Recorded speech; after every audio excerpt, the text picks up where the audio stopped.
Bab 2715. Hajar sampai mati.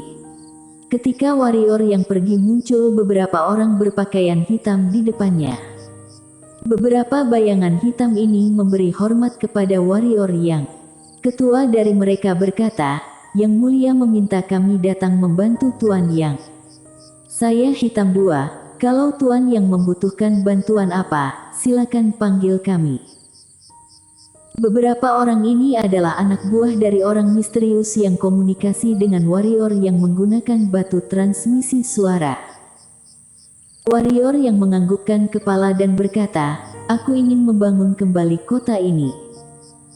Hitam dua diam sejenak dan berkata, "Baik, aku mengerti." Usai berkata, orang-orang berpakaian hitam di belakangnya langsung berbalik badan pergi. Setelah orang-orang berpakaian hitam pergi, dua senior muncul di belakang warrior yang. Dua senior ini adalah Cemon dan Same dan sebuah mayat kering. Mayat Hussein yang dia selamatkan dari adik hitam. Mereka bertiga biasanya menghabiskan waktu mereka melindungi putri kaisar dan lainnya berkelana di luar. Warrior yang memberi hormat kepada mereka bertiga, "Terima kasih." Hussein melihat warrior yang sekilas dan berkata, "Waktu itu aku kalah melawan Valen, tubuh utama sudah cacat, kekuatan sudah tidak akan bisa pulih kembali. Aku memerlukan energi hitam Tai yang membantu." Warrior yang menganggukkan kepala, "Senior silakan masuk ke dalam pagoda, aku akan meminta Shiro membantu." Hussein menganggukkan kepala, "Terima kasih." Usai berkata, dia masuk ke dalam pagoda Hongmeng. Warrior yang melihat Cemon dan Samen. Mereka berdua tidak berbicara. Warrior yang mendadak berbalik badan melihat seorang wanita sedang perlahan-lahan berjalan ke arahnya. Wanita yang datang adalah Winxi Zhuang. Dia tetap begitu cantik. Warrior yang tersenyum, "Kamu sudah kembali." Winxi Zhuang berjalan ke depan warrior yang dan menganggukkan kepalanya. Warrior yang menarik tangan warrior yang lalu berkata, "Maaf." Seumur hidup warrior yang paling berutang kepada Sheila King dan lainnya. Sebelumnya dia menyetujui Winxi Zhuang dan lainnya pergi sebenarnya ingin mereka keluar dari permasalahan ini. Sekarang dia sendiri tidak tahu akan menghadapi masalah apa di depannya. Tetapi, Winxi Zhuang dan lainnya satu persatu kembali. Winxi Zhuang menggenggam tangan warrior yang dan berkata, "Kita hadapi bersama. Kita hadapi bersama." Inilah alasan mereka kenapa kembali ke sini pada saat seperti ini. Warrior yang sekarang pasti akan bertarung dengan tanah eskatologi. Pada saat ini adalah masa tersulit warrior yang, mereka tidak ingin warrior yang menghadapi masa sulit ini sendirian. Warrior yang tentu saja tahu pemikiran Winxi Zhuang dan lainnya. Winxi Zhuang dan lainnya masuk ke dalam pagoda Hongmeng. Beberapa saat kemudian, Clara Xiao, Pretty Bai dan lainnya juga berangsuran kembali. Siang hari, semua orang sudah kembali. Di depan reruntuhan, warrior yang duduk di sebuah batu, pedang utama melayang di sampingnya. Warrior yang menengadahkan kepala melihat ke langit, matahari sudah terbenam, tersisa cahaya sinar lembayung. Di belakang dia ada ratusan ribu orang sedang melakukan pekerjaan membangun kembali kota ini. Kecepatan pembangunan kota ini sangat menakutkan. Sampai saat ini, masih tidak ada orang datang ke sini. Namun, warrior yang juga tidak terburu-buru. Hal yang patut dikatakan adalah ada energi yang tersembunyi di sekitar sini. Energi ini sepertinya takut padanya dan menjaga jarak dengannya. Orang-orang ini mungkin ada orang dari tanah eskatologi, mungkin juga orang dari pihak lain. Warrior yang sangat mengetahuinya. Dia terus melihat. Semua orang juga melihat, apakah kali ini warrior yang serius. Warrior yang tidak menghiraukan mereka dan masuk ke dalam pagoda Hongmeng. Melatih. Terus melatih. Di panggung kenaikan. Zero sedang mendalami skyline ini. Ini adalah benda yang ditinggalkan Woody yang kepada warrior yang dan merupakan sebuah benda pusaka yang hebat. Zero sangat memandang penting. Kali ini, dia mendapatkan beberapa serpihan dari Yana. Dia memasukkan serpihan ini ke dalamnya. Perisai ini akan bisa menahan serangan dari pedang Slater Langit. Namun, Yana merasa tidak senang, karena serpihan ini tumbuh dengan susah payah di badannya, tapi langsung diminta oleh Zero dan diberikan pada warrior yang. Sebenarnya, Zero dan warrior yang tidak mengetahui bahwa benda paling kuat di alam semesta 3 dimensi ini adalah serpihan tubuh Yana pada masa puncak. Zero hanya mengandalkan indera keenam merasa serpihan Yana sangat hebat.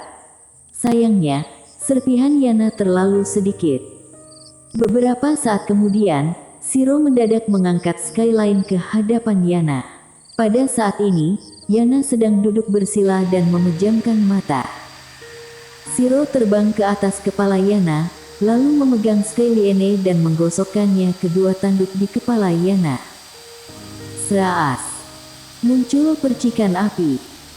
Zero berhenti dan melihat sekilas skyline ini. Muncul sebuah bekas yang dalam. Karena tergores tanduk Yana. Setelah melihat kondisi ini, Yana langsung memuncungkan bibirnya. Dia menepuk sepasang tanduk Yana, lalu berbalik badan dan lanjut memurnikan. Setelah Zero pergi, Yana mendadak mengelus dua tanduknya, kemudian dia mengelus dagu sendiri. Beberapa saat kemudian, dia berkata dengan suara kecil, "Sepertinya aku tahu bagaimana berubah." Tidak, wujud ini tidak bagus pasti akan membuat Zero kaget. Pembangunan kota sangat cepat, hanya dalam 3 hari garis besar kota sudah muncul. Tetapi, masih tidak ada orang yang datang. Mereka masih melihat. Hari demi hari terus berlalu. Suatu hari, sekelompok orang datang ke tembok kota. Orang yang berdiri paling depan adalah tetua pertama klan Yang. Warrior yang langsung keluar menyambutnya. Tetua pertama berjalan ke depan warrior yang, dia memelototi warrior yang leluhur. Warrior yang tidak berkata apa-apa dan hanya mengeluarkan skyline. Ketika melihat skyline ini, tetua pertama dan orang lainnya klan yang langsung tercengang. Mereka serentak memandang ke arah warrior yang dan memberi hormatnya. Aku memimpin anggota klan yang memberi hormat kepada ketua klan. Sebelumnya, warrior yang masih tidak termasuk ketua klan yang sesungguhnya. Bisa dikatakan, mereka bekerja sama dengan warrior yang, mengangkat warrior yang dikarenakan keuntungan di depan mata. Tapi sekarang sudah berubah. Perubahan yang besar. Warrior yang mendapatkan skyline, ini melambangkan apa? Melambangkan Nella yang sudah mengakui statusnya. Mungkin warrior yang hanya cabang keturunan, tapi mulai dari saat ini dia adalah ketua dari keturunan cabang ini. Segalanya sudah berubah. Kalau sebelumnya mereka hanya demi keuntungan, tapi sekarang warrior yang sudah mewakili klan Yang dan merupakan pemimpin utama klan Yang. Warrior yang menyimpan skyline dan berkata, "Tetua pertama tidak perlu sungkan." Tetua pertama langsung berdiri dan berkata, "Ketua klan, ada butuh bantuan apa bisa langsung memerintah kami?" Warrior yang diam sejenak dan berkata, "Kalian seharusnya tahu tentang informasi yang aku sebarkan itu." "Betul, kali ini aku akan bertarung mati-matian dengan tanah eksatologi." Tetua pertama menganggukkan kepala, "Aku mengerti. Aku akan segera mengutus semua master klan yang datang ke sini." Warrior yang tersenyum dan berkata, "Tetua pertama, kamu taruhan besar sekali." Tetua pertama tersenyum dan berkata, "Kamu adalah ketua klan, kami tentu saja harus berjuang bersamamu. Apakah kamu pergi bertarung dengan tanah eskatologi sedangkan kami hanya menjadi pengecut?" Warrior yang tertawa.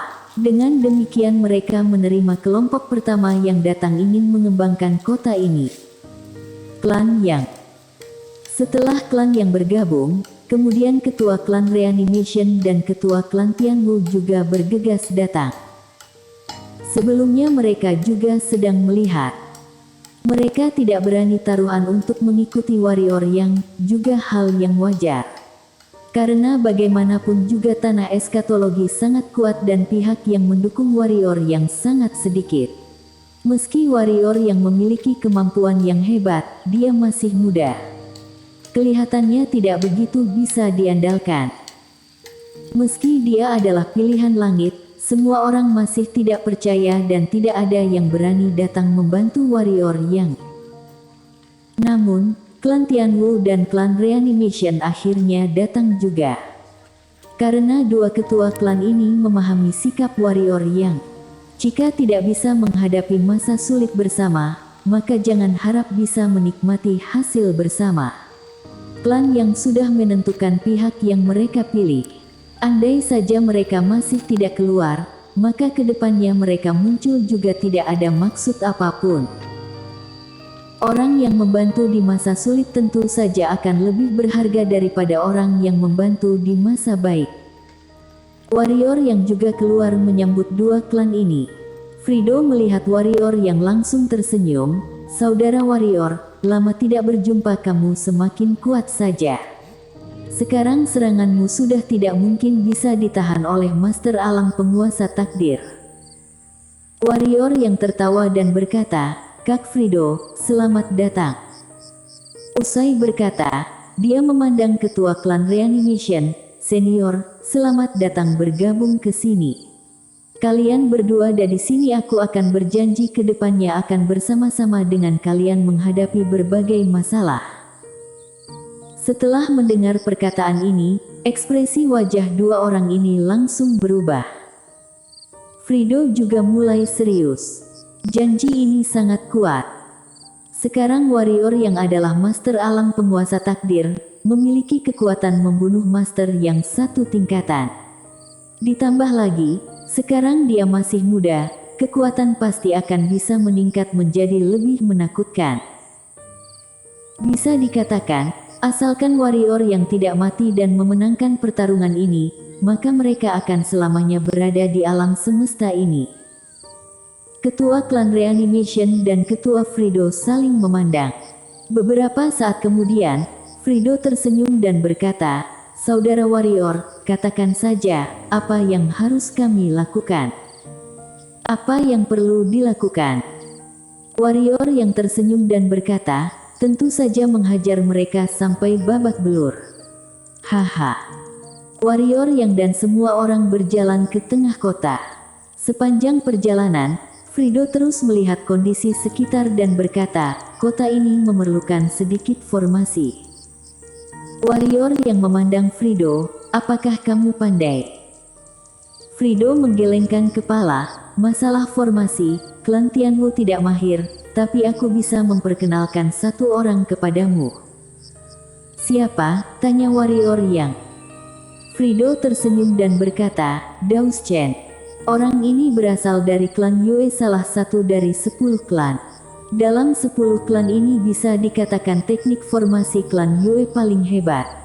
Tetapi, orang mereka banyak yang mati, yang tersisa tidak lebih dari 30 orang. Hal yang paling kasihan adalah Master Alam Takdir hanya sisa 1 orang. Warrior yang diam sejenak dan berkata, boleh menyuruh mereka datang ke sini. Frido menganggukkan kepala. Dia tidak akan menolak, dibandingkan hidup melarat dia akan memilih untuk mencoba. Hal ini serahkan saja padaku, aku akan membawa dia ke sini. Dan dia akan memberikan kamu kejutan besar. Warrior yang tersenyum dan berkata, terima kasih. Pada saat ini, terjadi fenomena aneh. Hanya terlihat ruang hampa di kota ini mulai retak dan muncul tangan raksasa yang menghantam ke kota ini. Bersambung.